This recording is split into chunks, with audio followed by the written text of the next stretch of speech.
Welcome back to the show. Hey, I know you're excited like I am, because Hannah and Commander Barber says so. Welcome. Today, as usual, my panel for today is going to be two lovely gentlemen, two lovely gentlemen who are experienced when it comes to showbiz. About showbiz in sense, they started off as what you can call it. Some actually started off as cartoonists and all of that. Designers and all of that got into management and then event and all of that. Some also started as with live band, but my voice in the ambo, so at some point they needed to retract and then find their feet somewhere. So I'll begin off with a man that now he's rebranded, so we would have to say the uncontroversial Bulldog. He's the CEO of Bullhouse Entertainment. The man said Bulldog. Welcome. Yes, I was. What happened? Everything cool? Everything fine. Everything fine. You're looking lovely. I love your shirt. Thank you. Thank you. You look nice. Okay. And also, the man who has been trending the whole of last week, or in fact this week actually, from Wednesday till now, the man Mr. Kwesi, Ernest. Yes, Is that Ernest? Yes. We'll try and jump to obey near more. Yes, it. Never voice ninja.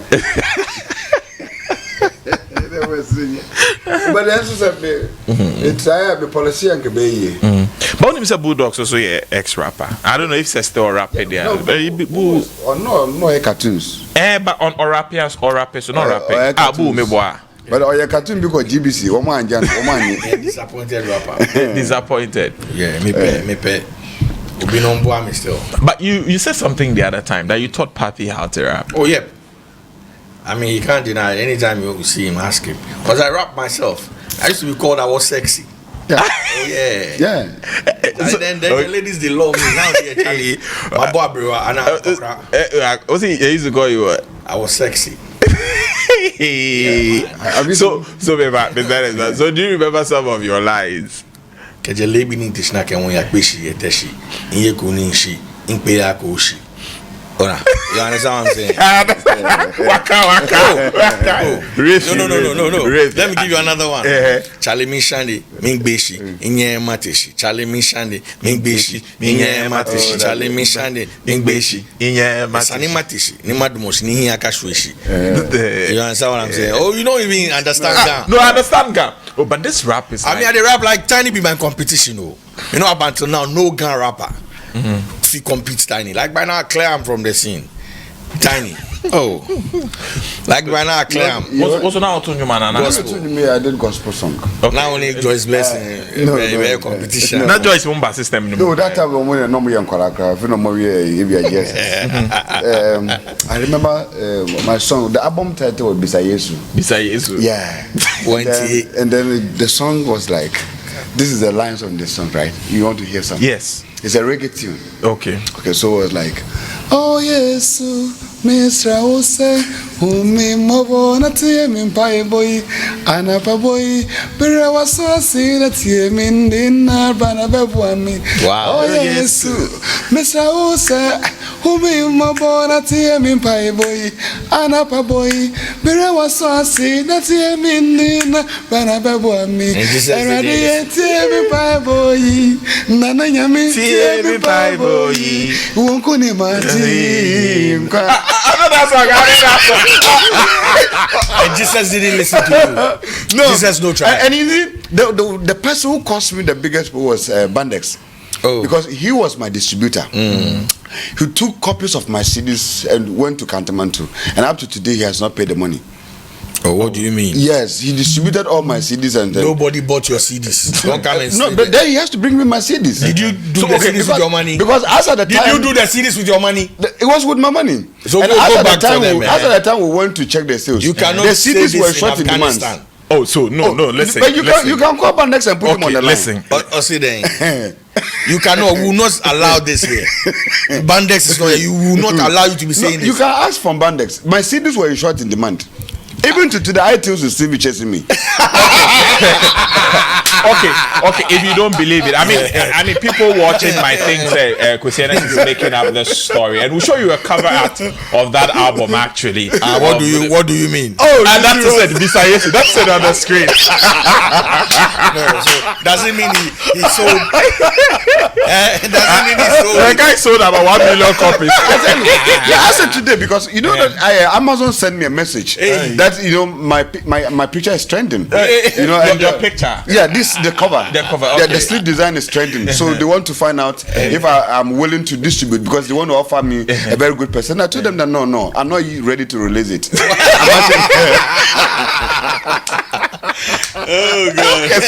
So that's it again. Bisayesu. Tell them, but I was a fire dude, man. Okay. And you had 9 songs. So I had 9 songs. And Assembly is at 1. Yeah. Bisayesu is at 2. 2. The one that I just sang. The one that I just did. That's the Timmy Pipe. That's the track 3. Okay. Yesu aku ewi. Dia onyame akano. Yeah. Edano. That is judgment day. Yeah, that's judgment day. Okay. And then you say Onyame say Onyame say ayeyi. Yeah. That's a worship song. Yeah. And then Bisayesu instrumental. That was the Bisayesu actually was a hit track. No, I think I heard the Bisayesu. The Bisayesu was a hit track. Oh, it's true. Yeah, it's true. because I say you're lying. and you know those times I crack music. You know those times like there was no Vodafone Ghana Music Award. You know what I'm saying? And those times, you know, I was so this was like pre-20 years like ago. 90 like I thought you said you heard the song. 99 thereabouts. This is like no, but when did you hear the song? No, but Bandana from Ghana when it came out. When did you hear the song? I mean, and this one, like I remember, like today, the 90s. no, like because like this one, like today, I'll be in the Artist of the Year category. Oh, okay. Yeah.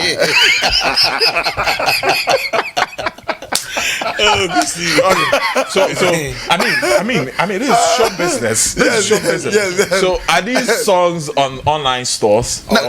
Today, you can't find my video anywhere. Neither can you find. And you know, those times there was no bloggers. There's no YouTube. All this GH Kwaku, all of them. I mean, come on, they were nowhere to be found. You know, I mean, when we were leading the chart, because I remember those years, PMP. You know, PMP. I mean, they were following me. Yeah. You know, everywhere I go, like they dedicated one whole reporter who was following me everywhere I go. Like, you know, TV3. They were the biggest. I mean, yeah, because we were the big stars in time. You know what I'm saying, right? Because we go to the show and then we make the news. You know what I'm saying, right? Yeah. Because like today, my performing fee for as a gospel artist will be like 150,000 Ghana cedis. I mean, for record's sake, for record's sake. So that we are sure that indeed this album was yours. Give us another freestyle of a different song. Of a different song. Okay, let me do the Bisa. I still remember the track, the tune. Okay, the Bisayesu. Yes. Okay, so you go like Bisa no di bema wo sika ya ni dia onfanya shekra Isaac Nyami Bisa no di bema wo na sika ya ni dia onfanya shekra. And then the verse was like Missy mechi nyina me nyami wo bibia. Sheesh, I forgot it.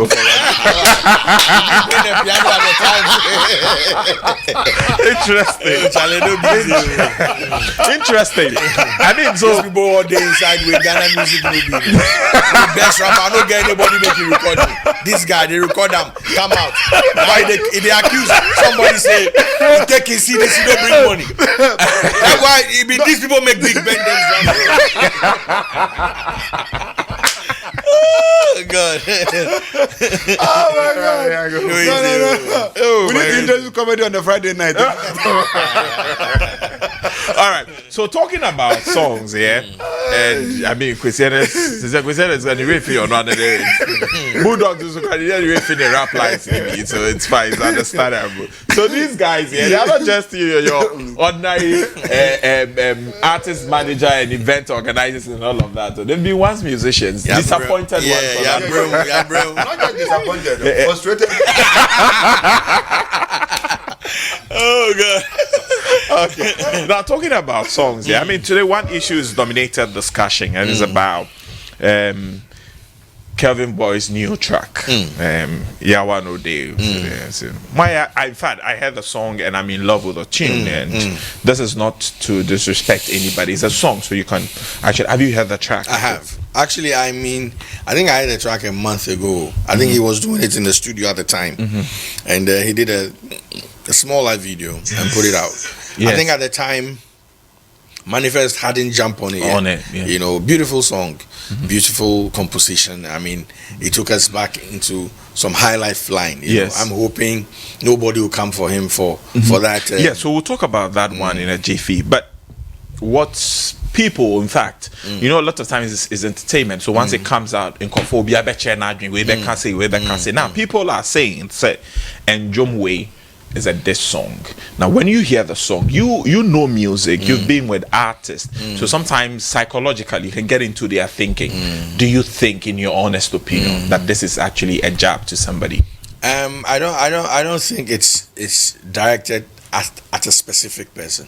You know, artists do a lot of innuendos when they are singing. You know, it's a way to show supremacy. You understand what I'm saying? They also get into the listener's psyche. So I'm a listener. Maybe I have issues with you. This is a song I can easily play on a Saturday morning. Let's say I have a landlord who's trying or is threatening to evacuate. Yes, exactly. Take me out of the place. And I mean, this is a song I can easily play to an emphasis area. So I don't think he has any specific target, unless you know that. But I don't know that for certain. I know he has issues or he has qualms with Stonebwoy. And I don't think that this is something.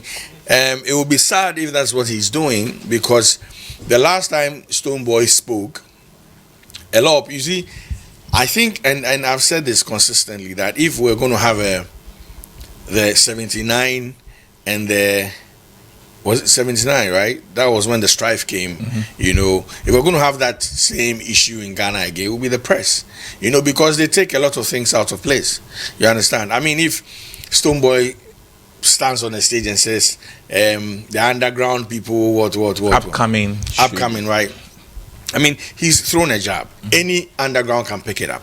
You understand? But when the narrative goes like, only Kelvin Boy and Kasano, then you also get Kelvin Boy or maybe anybody around Kelvin Boy to say, oh, Charlie, we have to respond. And some of these things, I mean, Mboa, you understand? So I feel that we need a responsible press, you know, so that we can curb some of these things. But honestly, it's a beautiful song. I don't believe it's targeted to Stonebwoy.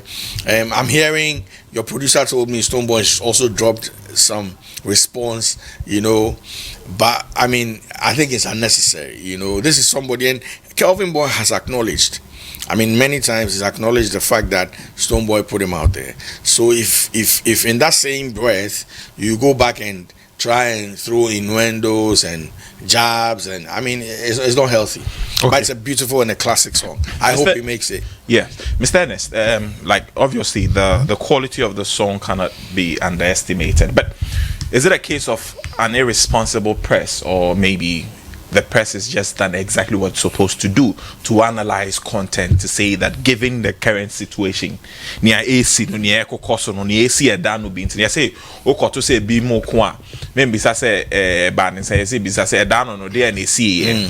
Is it a case that, I mean, the media has done its job, but near AC no, this is how we have to conclude it, that this is a jab to this and this is a response to that? Well, to me, if you ask me, I think that, and good evening to our viewers out there, it's another Friday and we are here live. You see, if you ask me, I think that our media is even lenient to most of our celebrities. In fact, the media itself is, and Sir said that we don't have responsible media. It's about responsible media. But I'm also saying that the media has been very lenient to celebrities we have in GH. Okay. Looking at what pertains outside, even in UK, even in the US and everywhere. I'm telling you, they will bring everything out because it's their work. Whereas you decide to call yourself a celebrity or a showbiz personality, you don't have a life like yourself. I mean, they can follow you to your bedroom. Even when you are changing your undies, they want to expose, because they want to know. You understand? It's so because the outside, the showbiz is seen as the top in terms of money. It's a money big deal. So if you are a celebrity and you are seen using substandard products, substandard clothing, and substandard things and all that, then they try to put you into the public for you to be ridiculed. But over here, we try to, there's some kind of, people are associated with people are friends to people here and there. So sometimes you have some kind of balance with reportage. But let me also come onto the track. You see, I keep saying that it's not everything. If you want to respond to the cry of the ant, you may lose sight of your own backache. African proverb. That's it. You see the thing? Yeah. You may lose sight of your backache because the ant has a tendency to get you angry, to get you frustrated, to get you to talk. So it is for you also as a person, as a celebrity, to ask what should I need to respond?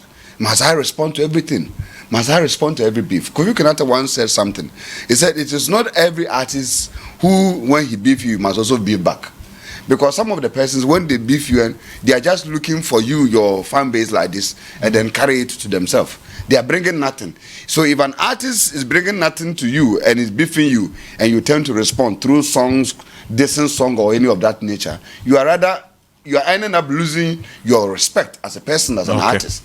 So me personally, I think that in some of these songs and all this, in as much as the media will want to report on it, the media want to analyze lyrics here and then try to break it. That's their duty, and they are doing their core mandate. So you don't think they are irresponsible? No, I don't think the media is irresponsible. Okay. If you want to find out the person who is responsible, is rather the person who took pen and paper to put those words out there. You see, from where he's coming from, I believe that if we take stuff out of place, that's where irresponsibility comes in. Okay. Because, the person in question hasn't said, this song is directed at this person.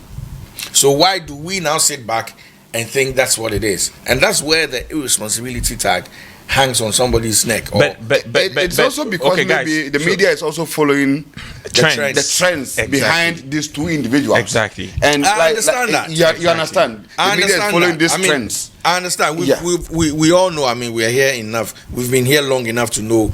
But I'm saying that there are times when some of these things we need to let it lie. Okay. Yeah, I understand you. But you see, isn't it also the case that now the system, the industry is grown beyond media, that you find even fan base having access to a certain type of media, social media. So they go out there, they vent whatever they think, is happening on the day, pour it out there. At the end of the day, that take dominance. So that's what I'm saying. That if that is what is happening, we know that. Now, like you just said, we don't have control. You understand? There are artists who have more clout than even journalists. Nobody's actually even listening to the journalists when they write. So if the artist has that clout and can put out his own stuff, it's good enough. But my point here is when the known journalist or blogger jumps into the fray, for me, what are you feeding off? So allow what it is. Let's just say you think, or Kelvin Boy feels or it's true, this is for Stoneboy. Let them go at each other with their fan base, but you, the responsible one, don't get into that fray and jump into on sides and decide who's doing what, or jump on it only when you have evidence. Exactly. If you do, then why not? It's proper reportage. It is responsible reportage. That's what I'm hoping. But in all these circumstances, you go deep into it and you will say that somebody is behind the trigger. You go through deep in it and you see that somebody is behind. Some individuals who are strong fan base of artists and all that can even pay such of media that this one hype it for me. Would that even sometimes at the blind eye of the artist, or sometimes to friends, associates, colleagues, members of. But so let me ask you guys. Yeah, ask me. I'm wrapping up on this. Yeah, wrap. Does this really happen, Bulldog? Do sometimes fan base do stuff at your blind sides that ends up affecting either the artist positively or negatively? Have you gotten there yet? Oh yes, I mean, the fan base can start something, and like you just said, gone are the days where a leader would start the fight. A fanatic who's overzealous can just wake up and start pushing an agenda, and everybody else will follow. You see, and there again, if the artist in question, let's say a Shatter Movement fan, decides to go at Kwesi Ernest, they decide to troop here and beat Kwesi Ernest up, and Shatter comes, and you're asking Shatter, oh Charlie, your fan base did it, and he's like, oh yeah, then he jumps into a wrong fray. You understand? That's irresponsible. Even if he likes it or he's for it, you don't claim it. You step back or you try and educate the fans. Oh, so for me, the fan base can go ahead and do anything, but the artist should not fall for that unless the artist is driving that or is in support of that agenda. Then they need to actually steer the all right. It's very hypocritical. I love the way Sir Bulldog really opened up the thing, but it's hypocritical. What is hypocritical? For an artist to go meet his fan base beating the person, and then the person goes, oh, mama, by that time the person is swelling of blood. So no, I'm saying that I'm saying it's hypocritical because the artist, even before the person will be beaten, the artist will have an idea of what is happening at the particular. But you just said right now that we're basing on you just said exactly that sometimes the hardcore fans are able to pay some of these things. Of course. At the blind side of the artist. Of course. So this was the happen at the blind side. Yes. So they're beaten too. Yes. Okay. All right. So that's the discussion. I do a quick break. When I come back, we'll get into the second half of the show. And make sure you're sending in your comments and contributions to our WhatsApp number so that I can read them quickly before I move on to the next phase of the discussion. Don't go anywhere. Still show business here.